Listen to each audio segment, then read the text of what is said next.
Library. I'm so grateful to all of you for coming out tonight, so thank you so much for being here. I have a couple of quick announcements. Please silence your cell phones if you have one on you. While you have it out, if you can get internet access, follow the Baby Room Gallery on Instagram. It's just Baby Room Gallery _CMU. Or if you're on Facebook, the Baby Room Gallery and Arts Exhibitions is the name of our page on Facebook. If you can't get Wi-Fi in here because it's a little bit of a dead zone sometimes, join us afterwards. And speaking of afterwards, after this talk tonight, there will be a reception in the Baby Room Gallery. So please join us down there to chat with the artist or have some snacks and just experience the installation live and in person if you haven't been to it yet. And then also, if you haven't signed in, if you're here for an art class, there's a sign-in sheet here on the stage, and you can sign in after the talk tonight. So I always just really like to start out by expressing my gratitude to all of you who are here in the room tonight for showing up to support our artists and to learn from and be inspired by them, and for valuing the voices of artists and their experiences, just for choosing to spend your night here with us. For all of you students who might have felt a little forced to be here, I hope that you also find these experiences a really great complement to your studio classes.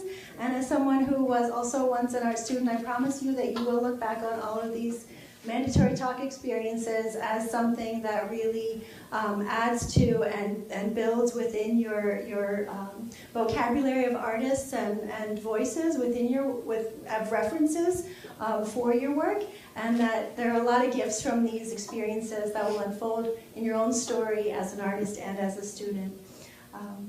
I also want to thank CMU Libraries for supporting all of our exhibitions programming and for supporting this Artist Talk series. We're super lucky here that quite a few years ago, a former library dean by the name of Tom Moore really valued the importance of the arts, and so much so that he ensured that the budget had endowments to support the presence of the arts in the library. And it's because of his vision and the continued support of Dean Kathy Irwin, our current dean, that we have continued to be able to evolve and grow the arts programming here. I'm a really big believer that the arts are really vital in enhancing communities and lives, and in opening our minds and hearts to new ways of thinking and creating, to offering new experiences and vantage points to each of us, and to bringing new forms of beauty that we could never have personally dreamed of into the world.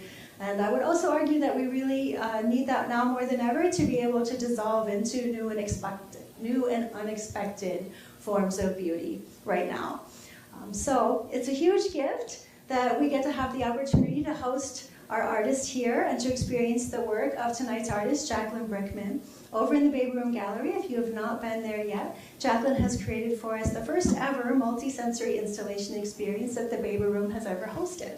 If you haven't been over there yet, please come down to the gallery following the talk, as I mentioned earlier, for the artist reception, and also to immerse yourself in this really thoughtful and thought-provoking experiential exhibition.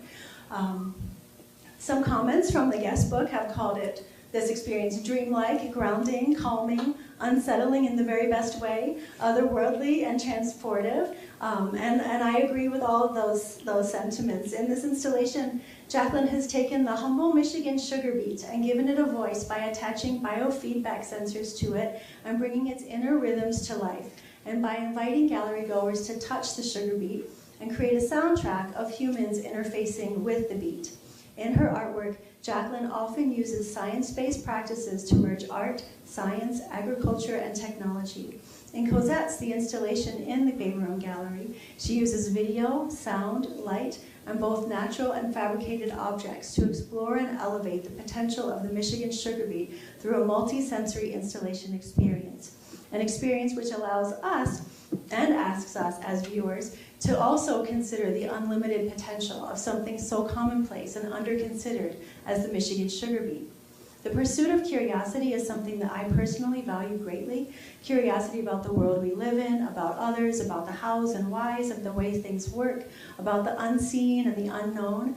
That's what I feel makes life richer, more meaningful, and makes us feel more connected to this world that we inhabit. So one of the things that I really love about Jacklyn's work is how she invites us into the process of her curiosity, of her explorations, her play, her discoveries, and how she lets herself be vulnerable to the processes as they unfold. And then she turns the results into a visual poetry for us to surround ourselves with and to become immersed within. Her work is both playful and thoughtful and offers us a bit of unpredictability, of discovery and delight. I deeply admire her unique approach to combining scientific fact with fiction and allowing her curiosity to guide her process toward the evolution of the art experience that she ultimately shares with us. I have set myself up to work in the gallery multiple times during the exhibition, and I've really found the environment to be deeply grounding. I've also been really delighted to get to spend long periods of time in the space and witness the totality of the evolving experience with the videos and the light and the sound. And I've also loved witnessing the shifts within the exhibition. No, the things that were left behind as artifacts after her performance. She did a live artist performance in November for those of you who may or may not have been there, and she left artifacts behind in the gallery that have been a part of the exhibition. So I've been really enjoying watching those artifacts, the remaining sugar beets, shift over time as they dried and shriveled and grew new life forms and took on new potential expressions and meanings within the space. So I hope that you'll stop down and experience the work for yourself and let yourself feel the beats of the sugar beets after the talk. Jacklyn, I'll read you her bio and then I'll turn this over to her. Jacklyn Brickman is a visual artist and educator whose work entangles science, fact with fiction to address social and environmental concerns by employing natural entities, processes, and technology. Her work spans installation, video, and performance with a special interest in cross-disciplinary collaboration and social engagement. Her fellowships include the National Academy of Sciences, Share Arts et Sciences, Chantal Foundation, National Endowment for the Arts, and Herb Family Foundation. She has exhibited her work internationally. She is currently an assistant professor of kinetic imaging at Western Michigan University. Jacklyn Brickman resides in Kalamazoo, Michigan, the ancestral and contemporary territory of the Council of the Three Fires, the Ojibwe, the Odawa, and the Potawatomi. Indigenous nations of the Great Lakes region are also known as the Anishinaabe. And here in Mount Pleasant, we are also on the traditional, ancestral, and contemporary lands of the Anishinaabe people, land which continues to be stewarded today by our friends and neighbors, the Saginaw Chippewa Indian tribe. Please give a great big welcome to tonight's artist, Jacklyn Brickman.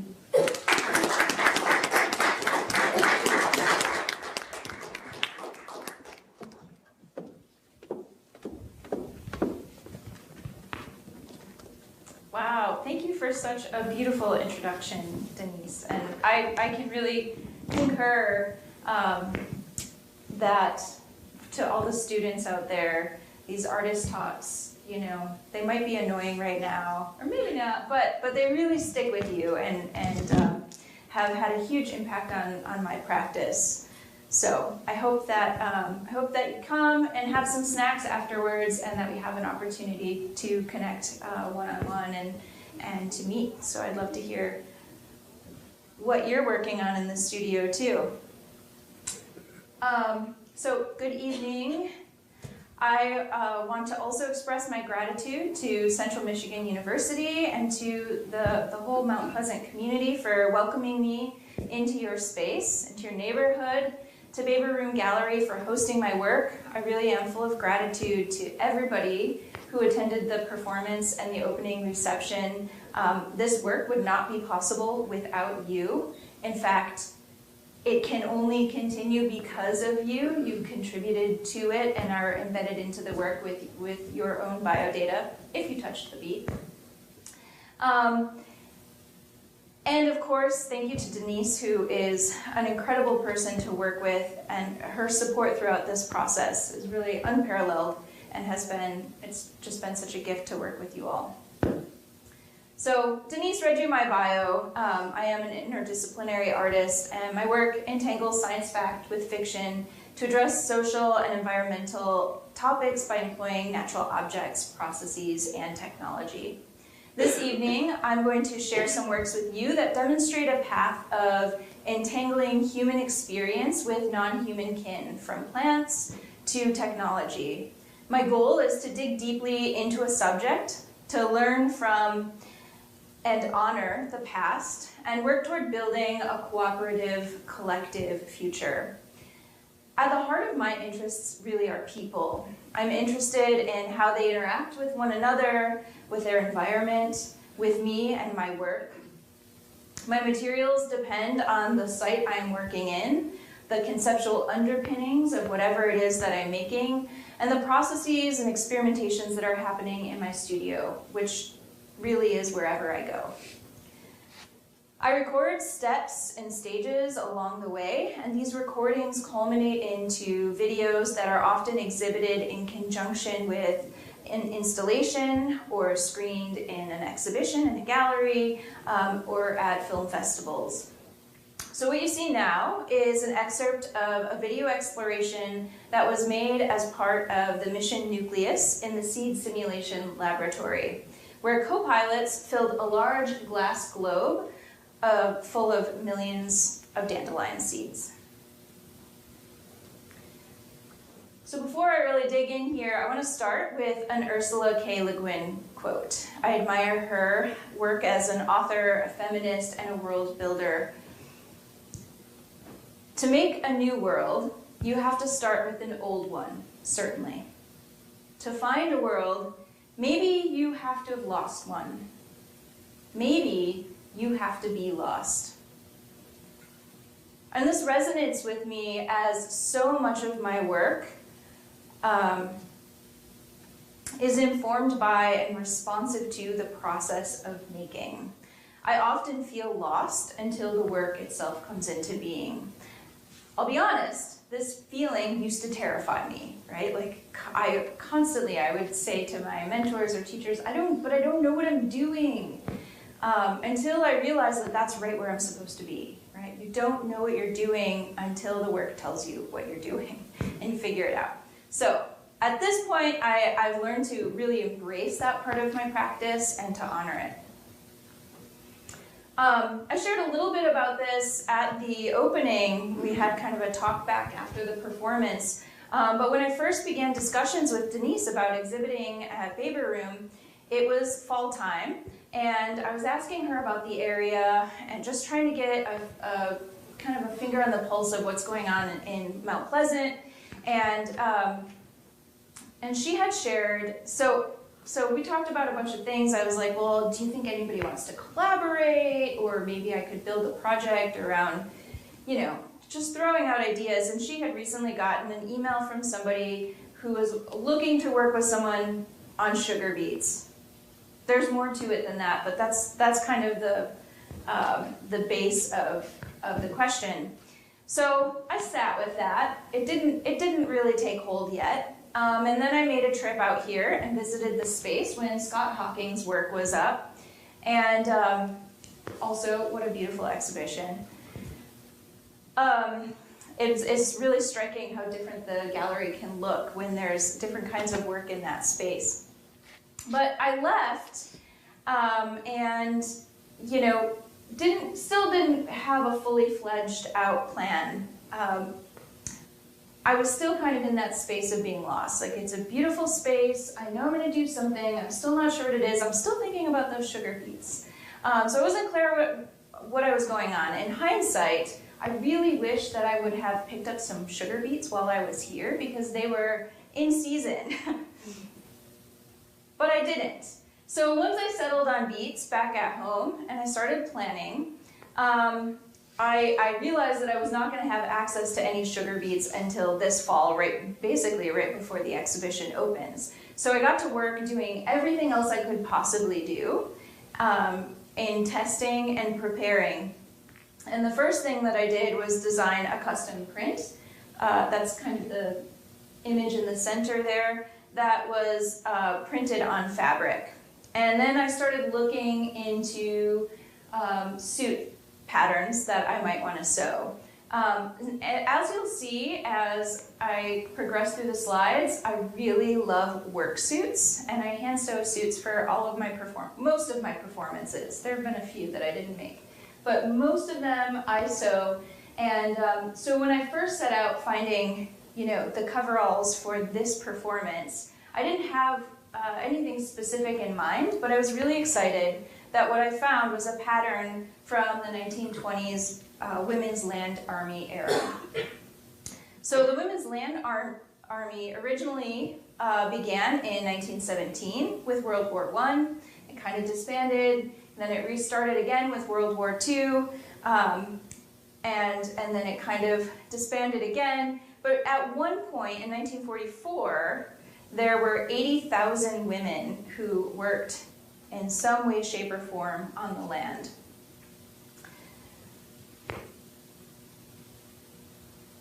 So at the same time, I'm searching for archival footage of sugar beet farming, and this is an 8mm film shot on a farm in Nebraska around 1940. Two brothers owned the farm together. One of the brothers set this camera up and just recorded their process. I wasn't looking for things that happened during the same decade, but I was kind of excited that they lined up. Something interesting that I learned is beet sugar is chemically identical to cane sugar. So if you put them under a microscope, you can't tell the difference between the two types of sugar. So one of the other things that I was able to do in preparing was to go to the grocery store and buy beet sugar. Unless it explicitly says cane sugar on it, it's most likely going to be beet sugar, at least here in Michigan. So I got some sugar, and I have a video microscope that you probably saw in the exhibition, and started just playing with it under the microscope, trying all the different variances with the lenses, and moving the sugar around. I like working with plants, especially food, because they are so relatable, so grounding and nourishing. We put them in our bodies every day, so it's a very intimate action to work with food. I also started building my first synthesizer and learning how to use it, and this felt like a huge feat to me, and a very exciting one. And then I started making animations. This one grew out of the fabric that I had designed and had printed for my suit. And obviously these are, well, maybe it's not obvious. These are spinning beet slices. And then I had started calling around Kalamazoo to find out where I could get my hands on some sugar beets, because I really wanted to get started with those. And for a while, it was just too warm and too early, and so I had a reminder in my phone, and I would call every week to see when they were going to get sugar beets in, until finally I found some, and up in Grand Rapids, of all places, and a friend of mine was heading up there the next day, so she stopped and picked up a big bag of beets. So I was really excited to dig in. And this is one of the first tests I did with the synthesizer and a sugar beet. And this module that you see to the left, the Instruo Scion, this is really what made the soundscape for the project work. It's a biofeedback sensor that translates biofeedback data sourced from contact with organic sources into musically useful control signals. So I can apply the sensor pads to any living thing, and then I can shape the signals with other modules set up in my synthesizer. What's really exciting is that if you don't hit record when you are moving your patch cords around, you'll never get that same sound again. So it's really a very textural and sort of unpredictable art form.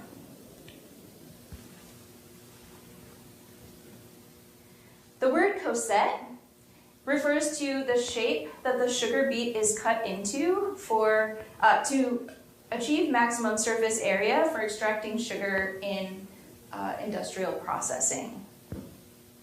Sugar beets are one of the largest crops in central Michigan and have played a major economic, cultural, and regional role. Since the 1890s, the sugar beet has been cultivated, processed, and fueled economic growth throughout central and eastern Michigan mostly. We don't really have sugar beets in Kalamazoo. I mean, so now that I had my physical beets in hand, I wanted to try to make a coset. it's actually really hard when you don't have a machine that's designed to cut this very specific shape. So what I landed on was like a French fry crinkle cutting knife. I would cut very thin slices, and then a regular knife I used to cut my little V's apart. And that was really fun to try, but there was something about it being, I wouldn't say it's a failure, even though I think of failure as opportunity. It just wasn't very pragmatic. So I got out my grater and I started grating the beet down. And then once I got my beet grated up, I started boiling it. And I started out in a pot on the stove, and that was taking a really long time, so I put it in my crock pot, and I put it out on the porch overnight and let it just go on low. And then I was ready to test out my performance. So you can see up on the left, I have the synthesizer, and it's kind of hard to see, but the beat's right, let's see, the beat is right here in front of the synthesizer. I've got my stack of paper making screens. And when I originally had planned this idea out, my big goal was that I wanted to make all of the paper that I would project my experimental videos onto. So the videos that you'll see are process videos that I make along the way as I'm experimenting and working in all these different modalities. And I quickly realized that that was never going to happen. But that's okay. Again, failure is an opportunity. So I was like, okay, but what am I going to project onto? And when I'm making work, I always talk to my students about materiality. What is the material that really speaks to the essence of what you're trying to share or convey?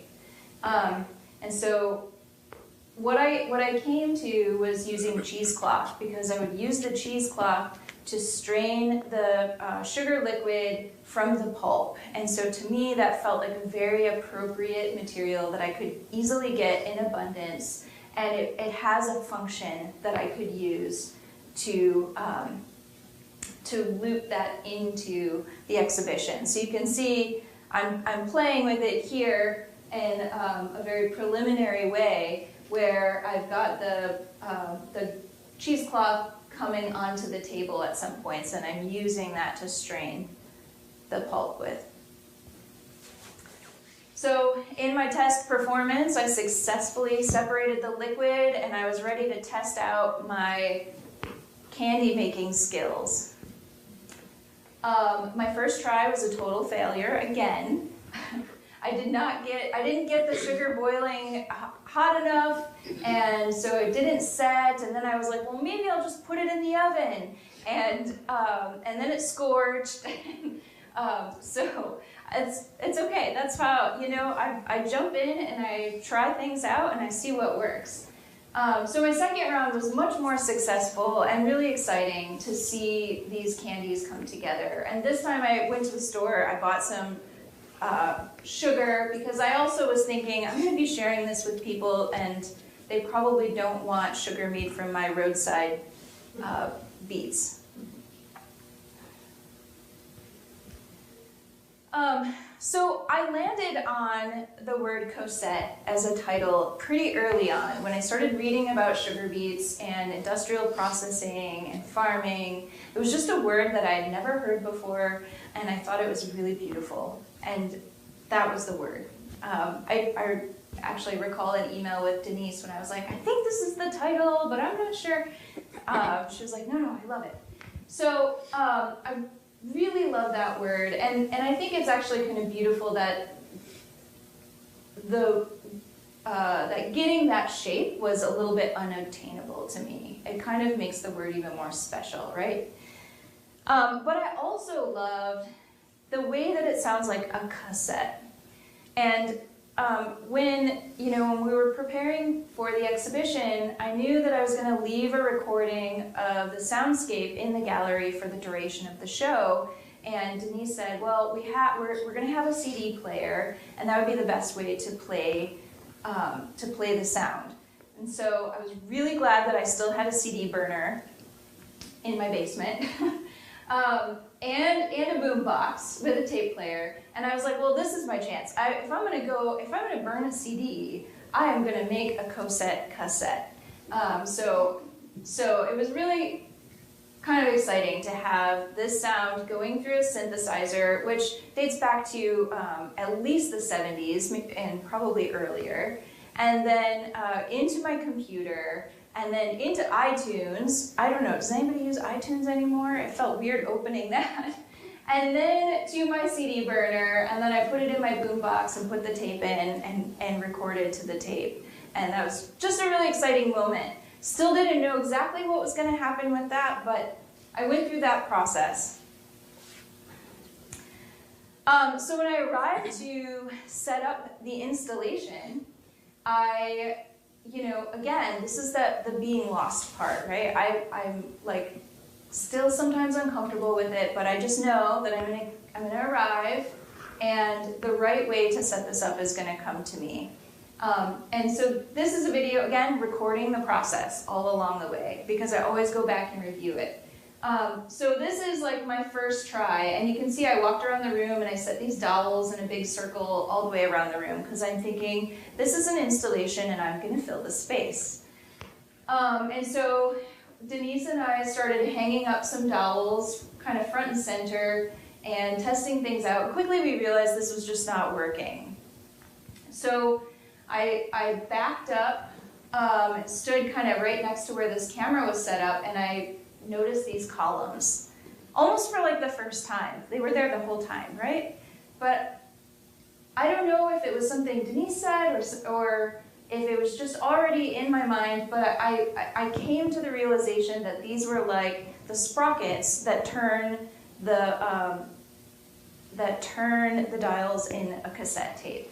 And so we pulled down everything that was set up there and re-set up the exhibition to kind of mirror being in a giant cassette tape. And so on the left, you can see the diagram of the exhibition is in black and red, and then the diagram of a cassette tape is layered on top of that. And I couldn't believe it when I set up the diagram. When I set the tape diagram on top, this is literally the pillars are spread apart exactly in the most perfect possible place. So we were in the cassette, and furthermore, look where this is that curved wall in the gallery that's so beautiful. But the action of the performance was right between these the columns here, and actually I can't tell because I have contacts in.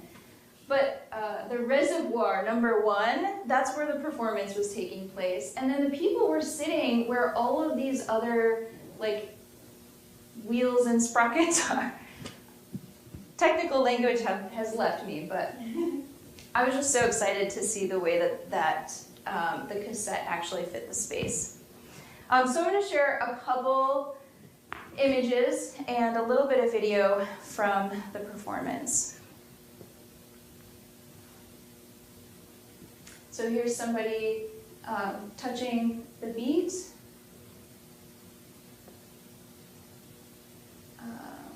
And right here I'm working on, I've got paper, pulp in the screens here, and I'm getting ready to strain some of the sugar water into the pot.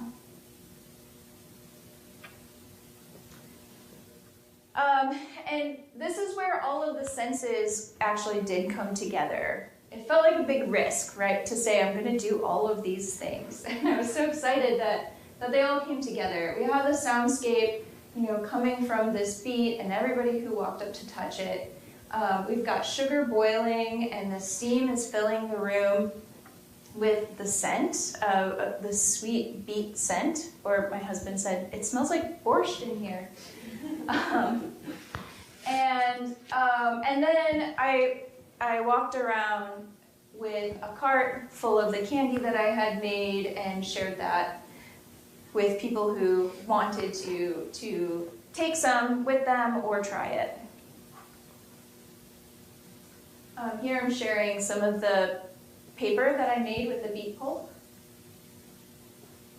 And here we have a coset diagram with shadows of some of the visitors. And I'll just share a couple minutes of the documentation.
So I had a 360 camera set up on the table with me while I was working, and that was really useful when I was putting together my own documentation because I was able to pan around the entire room and capture myself at different angles while I was performing. To all the art students, if your department doesn't have one, they're really great.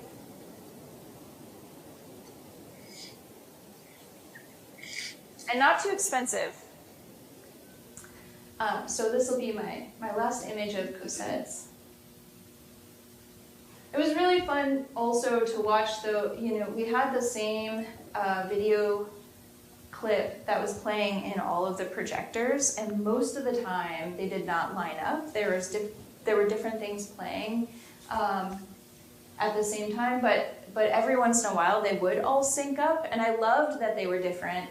And then I loved when they would sync up as well. So I'm going to back up and share some previous work. This is probably the oldest work that I'll share, but I chose things that really highlight my interest in experience, getting out in the world and experiencing things, and building community, and working with nature, and working with technology. So Spellbreaker started when I noticed a bunch of green spheres all along the bike trail. I was living in Columbus, Ohio, and I learned that black walnut trees are not only responsible for those spheres, but that they are also really great at absorbing carbon dioxide from the atmosphere. So in other words, they clean the air. I was also interested in the way that the walnut is a physical reference to the signature of the head.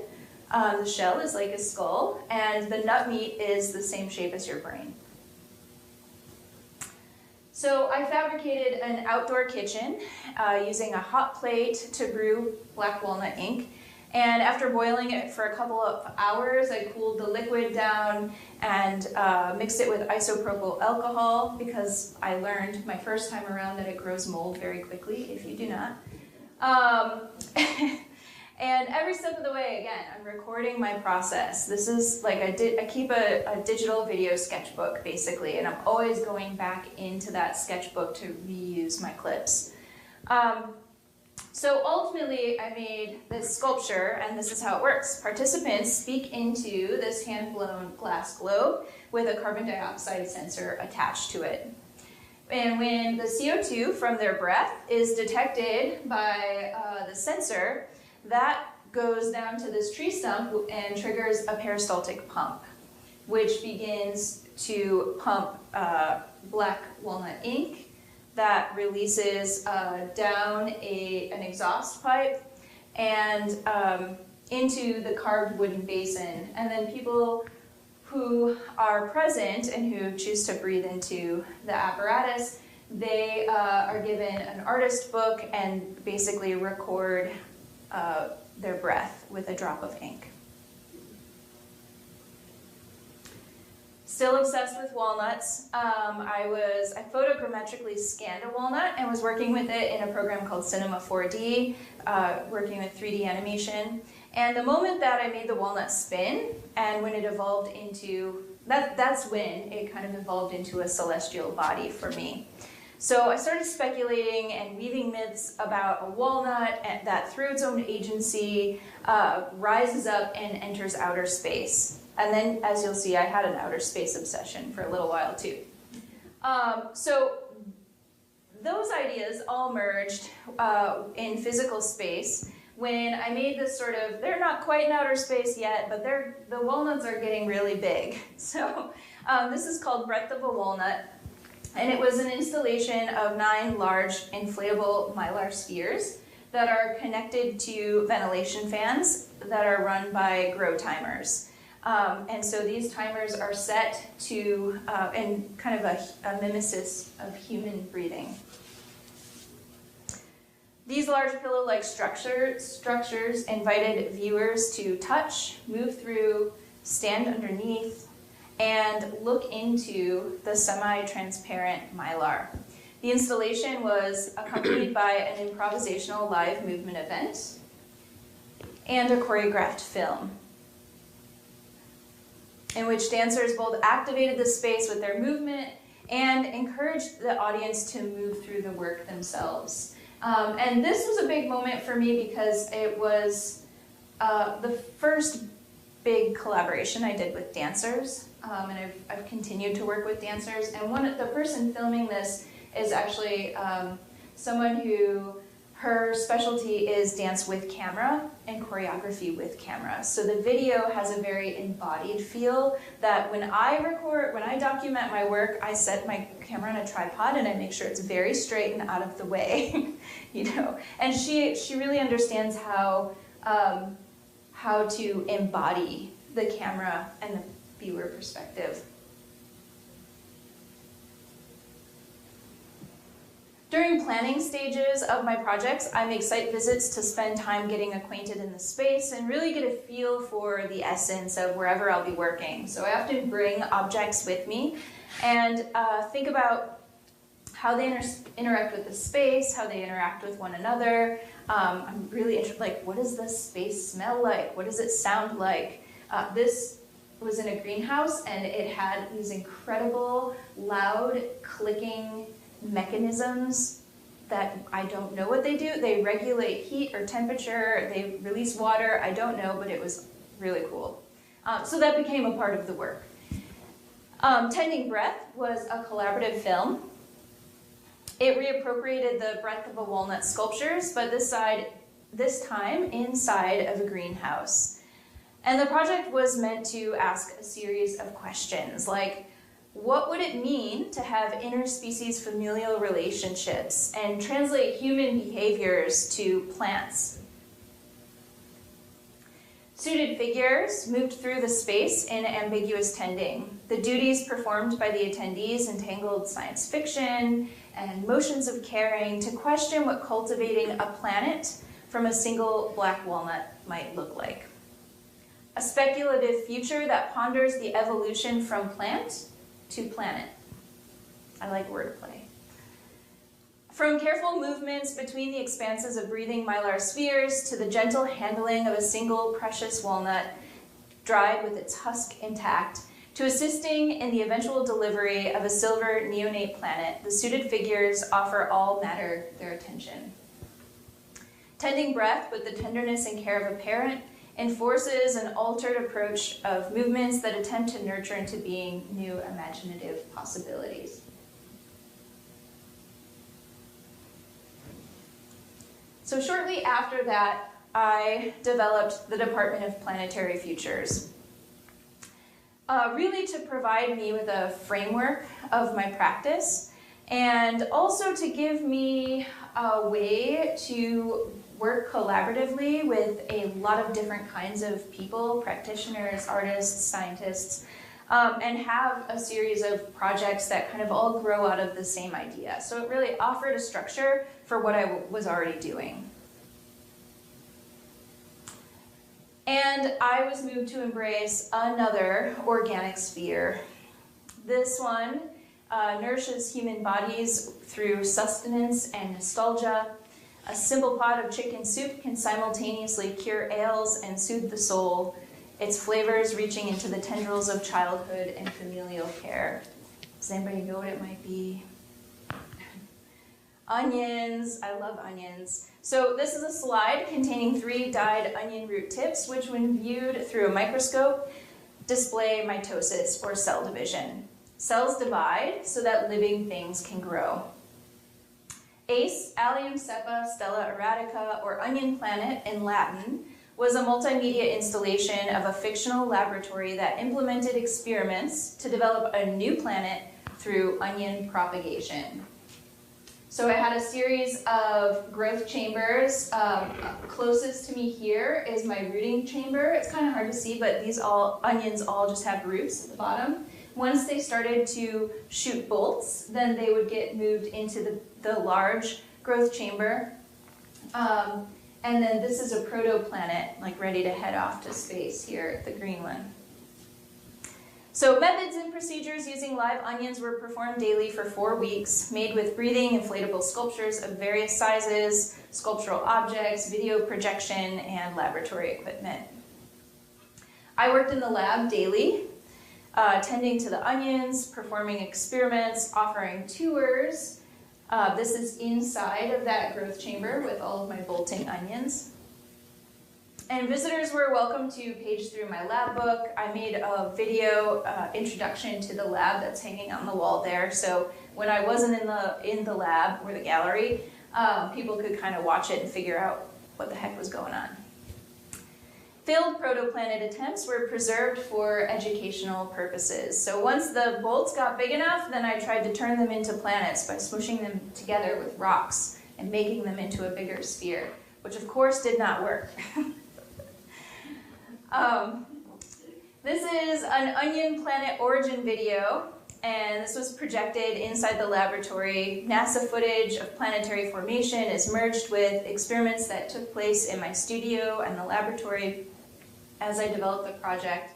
And it really works as a visual investigation into the realm of astrobiological planet formation. So to logicize ACE, I worked with both a molecular geneticist and an astronomer. They helped me build this impossible narrative into a question of a possibility, a speculative hypothesis. Of course, planet formation and cell division are 2 entirely different processes. I know this is impossible. But here I beg the question, what if? And really, I think getting a little bit absurd and a little bit silly is good for us. And I think that it helps us tackle really difficult problems, right? We can talk about things that, it might be hard to talk about politics, it might be hard to talk about climate change, it might be hard to talk about whether or not there really can be a planet B, but this offers maybe a shoe in the door into having a lighthearted conversation that can grow into bigger conversations. Excuse me. So just as I made walnut ink, I experimented with onion fluid to create prints. And the initial impression on paper is invisible. This is like used by spies, guys. Onion ink, it's invisible, but when you heat it up, it burns into the paper. And not only does it look really beautiful to me, it smells delicious. So you leave hungry. And here this is kind of an image that shows how they're displayed on the wall, where they start to resemble a planet or maybe a waxing and waning moon, and I'm getting some of those other like planetary correlations.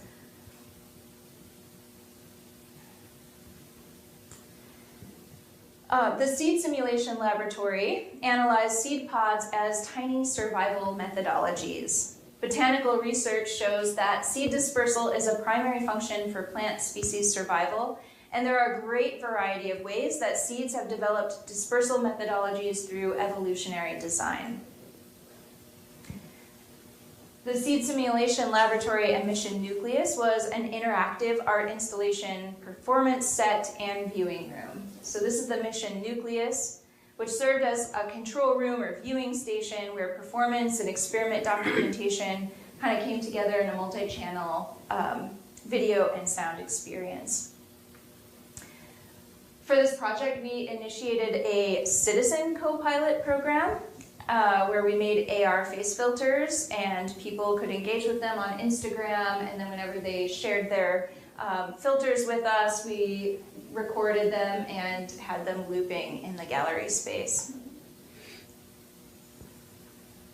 Humans often imagine themselves as separate from nature, enacting harmful practices of domination as opposed to living in reciprocity with the natural world. As collaborative principal investigators, or co-pilots, we focused first on wind dispersal methods of plant survival, including gliders, parachutes, helicopters, and flutterers. With this work, again, we're asking a series of questions. What are the human bodily limitations in attempts to practice seed dispersal mechanisms as a human survival tactic? How might humans and nature be better served collectively if humans practice plant-based survival tactics? Where might humor and joy be found in the practice of recognizing human limitations in relationship to nature as opposed to domination?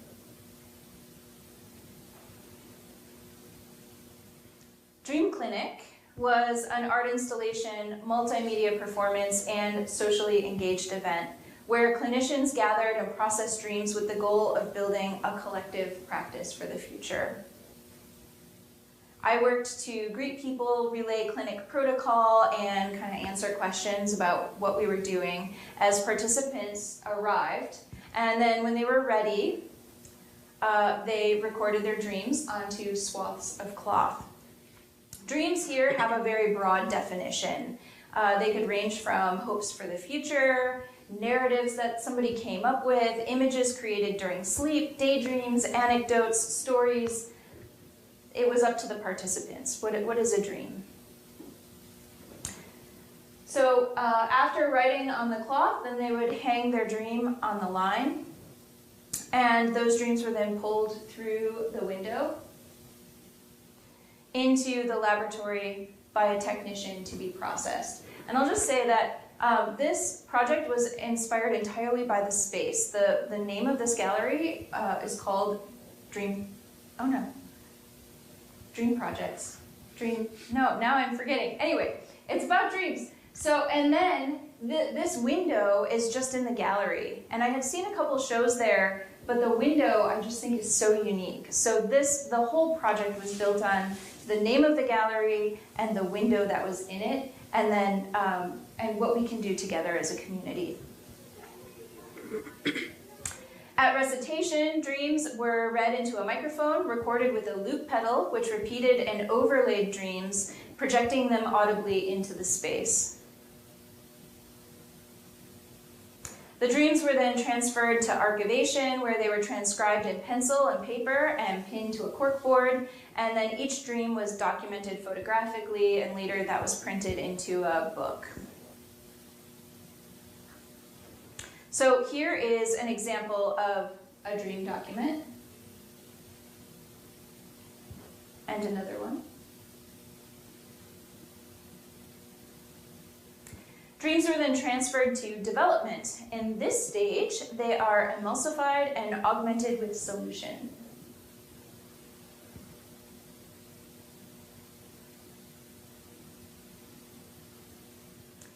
Processing duration was abstract and relative. It was intuitive, determined by the technician. And movement was an essential element in processing. Of utmost importance is handling each dream with honor, care, and tenderness. After being processed, the dreams are rinsed in a bath.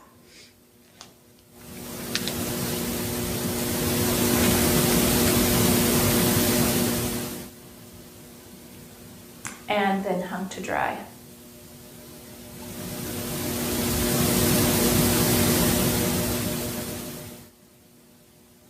In convergence, the dreams are hand-sewn together to merge into a collective dream stream.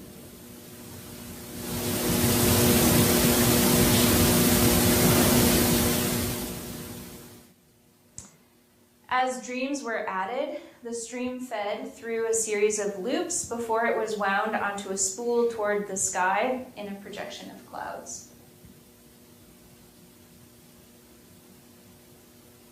What I would really like to do with this, I haven't done it yet, is create a kite and take it to a really high place and fly it as a kite. That's phase 2.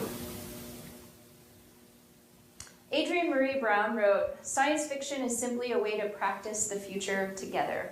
I suspect that is what many of you are up to, practicing futures together, practicing justice together, living into new stories. It is our right and responsibility to create a new world." And Dream Clinic was a place for proactive community building. It was an intentional engagement and a preventative measure. So I know we're getting close to time. I have one more project.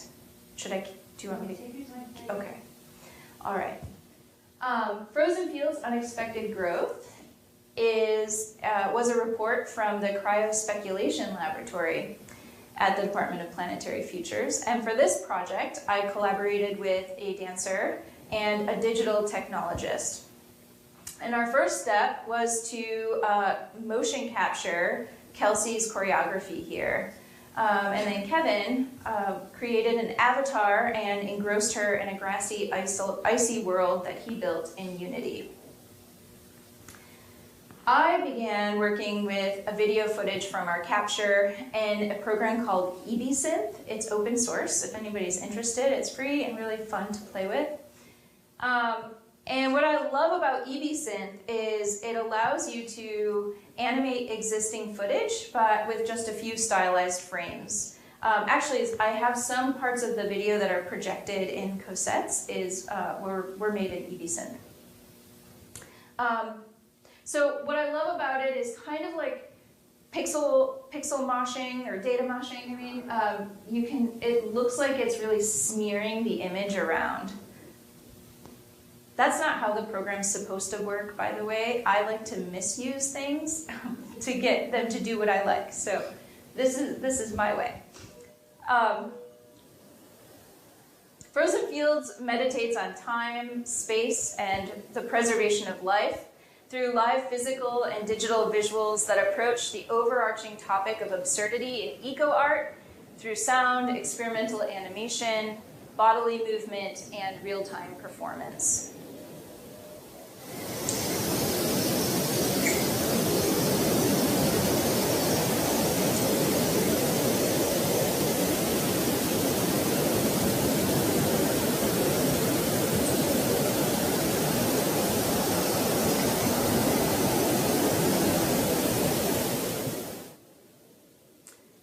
Projected ghostly figures echo the motions of live dancers to present alternative existences through layered dimensions.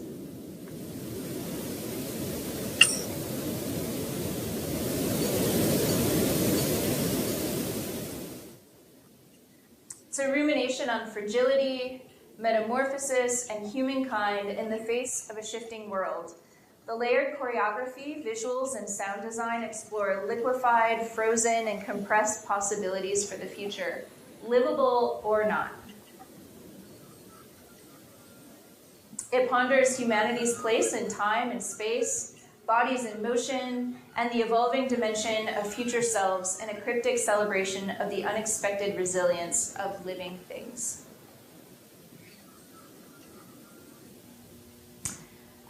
Frozen Fields was also the first time that I repeated a performance. Usually I do a performance in a space, I have it documented, or I document it myself, and that's it, it's over, and I move on to the next thing.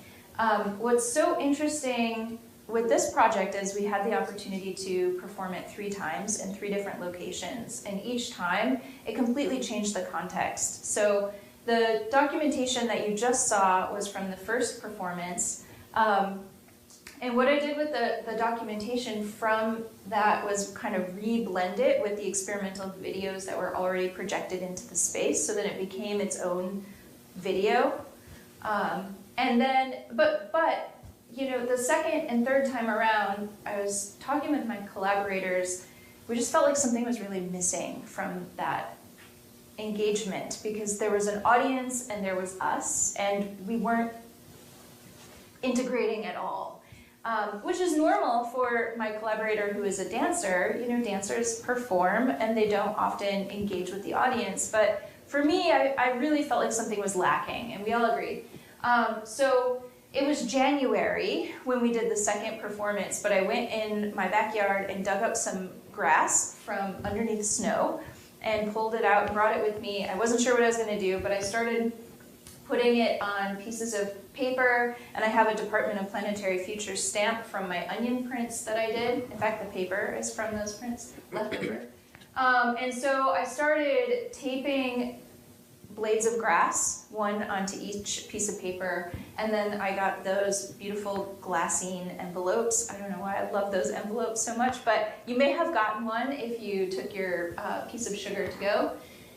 And so what we decided to do is during the performance, in the first one, we were just separating grass and we were taping the grass to these light boxes. I don't know why we were doing, like, that's just what we were doing, but I was like, it just doesn't feel like it's doing anything important here. So in the second performance, during the performance, we taped the grass to the paper, and one by one, every time I taped a piece of grass and stamped it, I would give it to a member in the audience. And in a 20-minute performance, you know, less than half of the people in the audience got a piece of grass. But one of my students was there, and afterwards they came up and they were like, no, I get it. Not everybody gets one. Like, you know, not everybody is gonna have all the resources they need.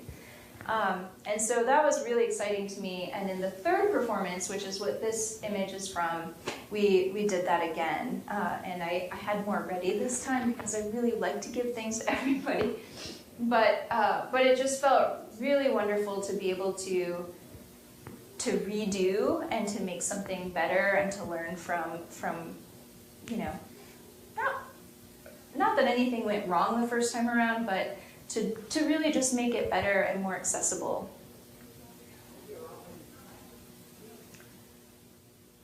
So whether my practice begins out in the world or inside the confines of my studio, experience, research, process, and play are really at the heart of my work. Art has the power to both reflect the culture it is embedded within and to engage people in exploring their relationship with one another, their environment, and the work that they're experiencing. So thank you, and I am happy to take questions.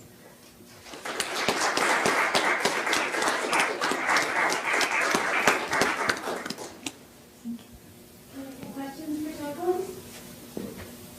Yeah.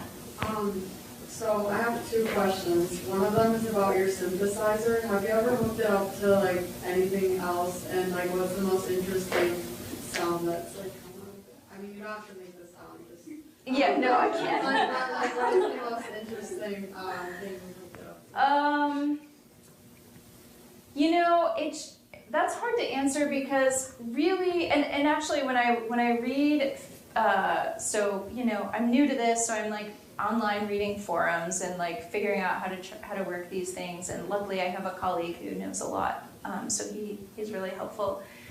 But one of the critiques of the Scion, the Instruo Scion, that modular, is that it's so random that it doesn't matter what it's hooked up to. It's just like a random generator, right? So it's conceptually, I love that that whatever I put the sensor on is impacting the space, but it's not specific. What you get is not specific enough to be like a signature of that thing. It's really transferring electricity, basically. So the sounds depend on all the other modules that I plug it into. So my favorite one is called Plates, it has braids on it, and Plates just makes some really lovely sounds and kind of organizes the sound in a nice way. And then there's also one, oh no, what's it called? In front of an audience, I seem to lose all of my...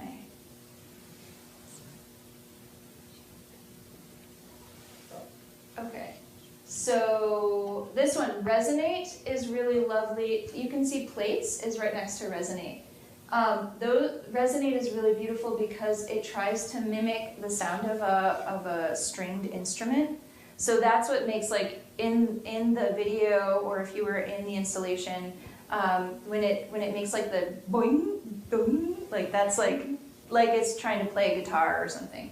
And then the other one that's really awesome, the Mimeophone, is super cool because it has all of it. It just it gives echo, or it can like repeat. So there's halo, color, and up here the mixer is like how much echo you're letting into the sound. And so that one does a lot to make the sound really interesting. So those, I think, are the three most important after the Scion, after I get the signal from the Scion. But the other ones too, I mean, this is still new for me. I've been working with this for less than a year, so I have so much to learn. Like I'm really just scratching the surface, which I think is really exciting.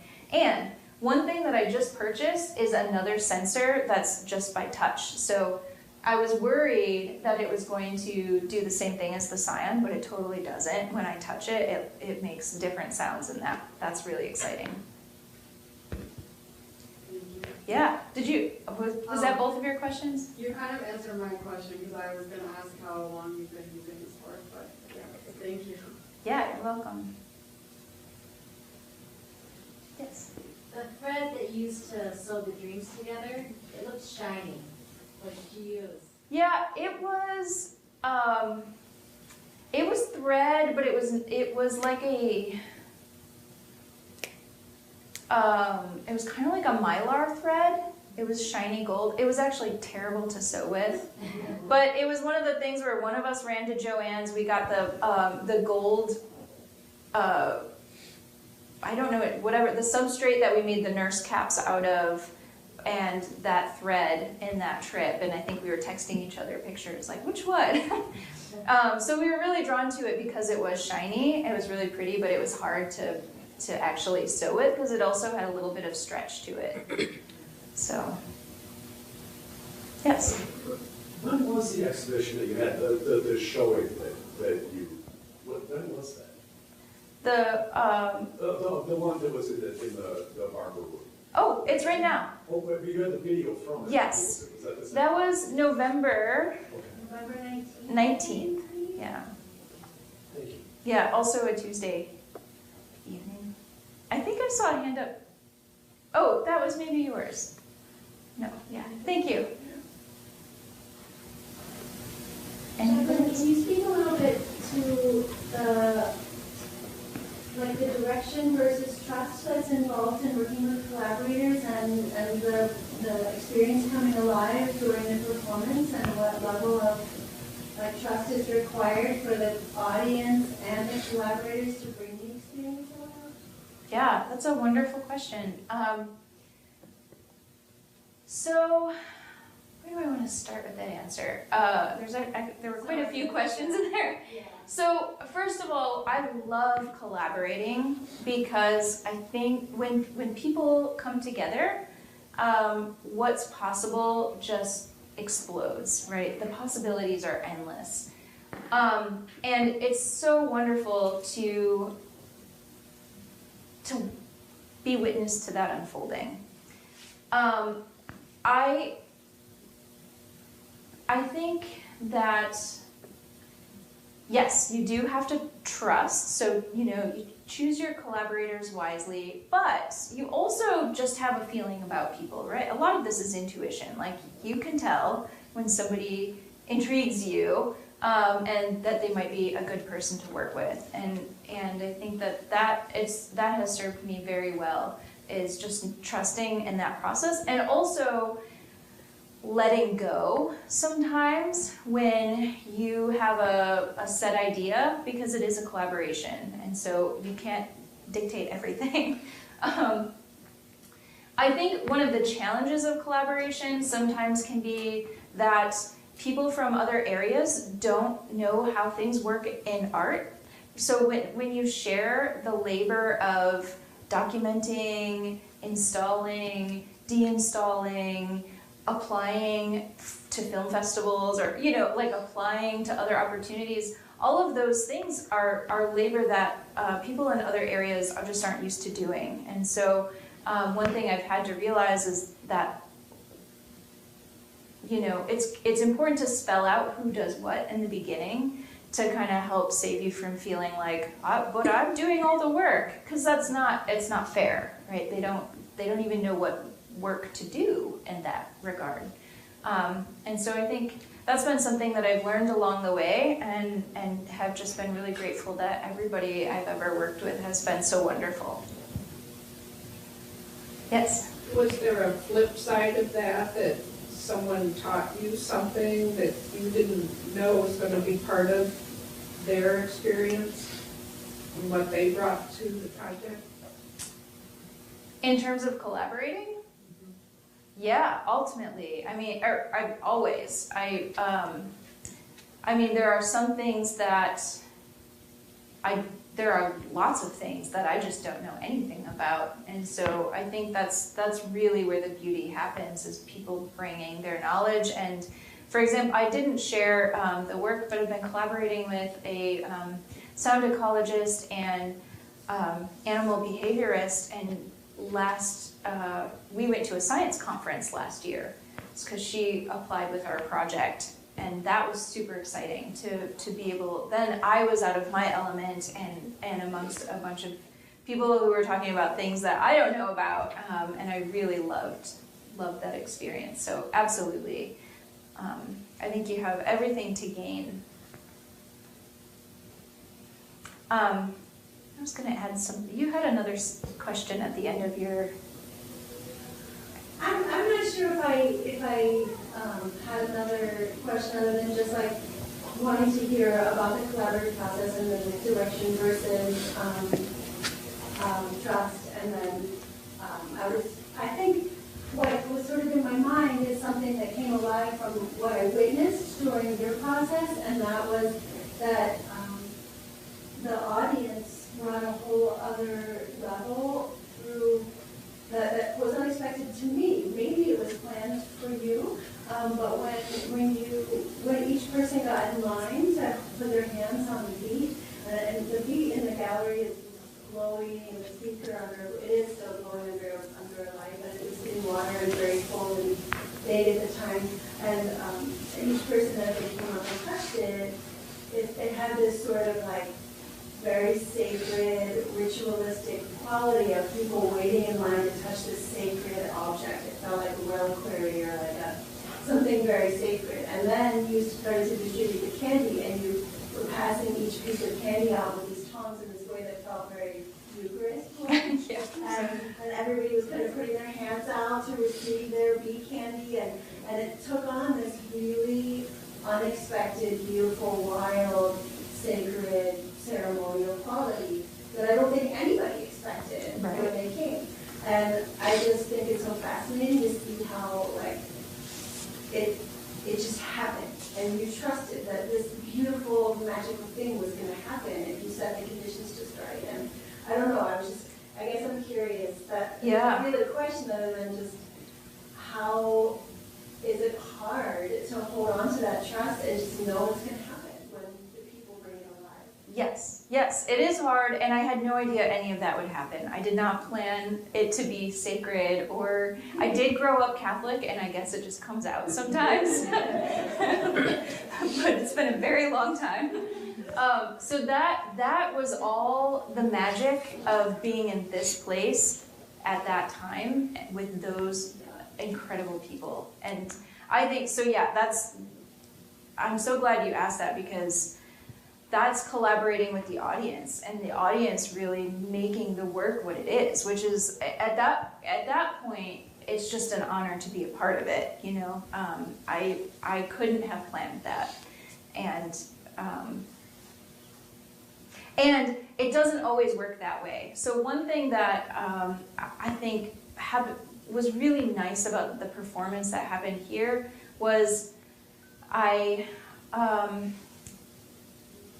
talked to the audience first and kind of just shared a little bit about what was going to happen, which is not something I've ever done before. Usually when it's performance time, I just start going. I'm working and I'm focused, I just go. And then at the end, I just stop. And then somebody knows that it's time to clap because somebody just finished performance. But this time I stopped and then we talked. And for me, that's part of what made it just made it very special, I think, because I did a performance with the animal behaviorist that I mentioned. We did a performance in Jackson, Michigan in September, and we were like, I don't know, maybe a third of the way in, and I got stuck in my words because this is one of the only times I've performed where I'm speaking besides giving an artist talk. I got stuck on my words for a second, and I paused, and people started clapping, and then I was like, oh no, and so I said, oh, we're not done yet. And it just broke it kind of like, it just wasn't great, and people were getting up and leaving, and because it was an audience like this, I was on a stage, and so that's also a very different kind of performing that I don't feel that I've quite figured out yet. I much prefer to be in the space with people than like on a stage, separated from them in a performance setting. So I think I'm still, every performance is in real time, you are making the work. And the people that you are making it amongst are a part of that work. And I think the success of a performance relies very much on who's engaging with you and how they're engaging. So thank you all, because I really love what we made together. And anytime you're making work, you're taking a risk. If you're not taking a risk, it's probably not very interesting. Sorry. And so when you take risks, you have the potential to fail. And that's okay, because when you fail, you learn. So next time will be better. Thank you, Jacklyn. Yep. Thank you.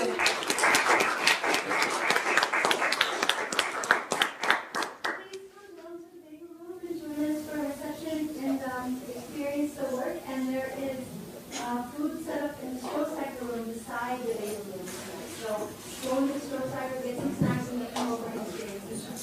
Thank you all so much for being here.